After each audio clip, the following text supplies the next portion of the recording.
scan this. Sovi is here. Let's level up. For static equilibrium, the net torque about the axle must be 0. The sum of tau equals 0.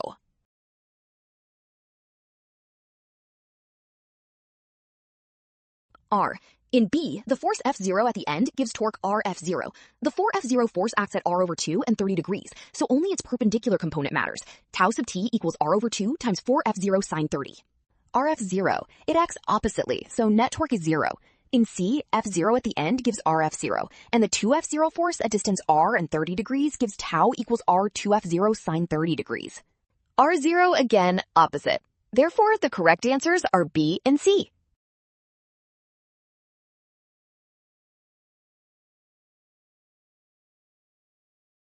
Great job working through that! Remember to check each step and watch for sign errors. Practice more with Sovi to master this topic.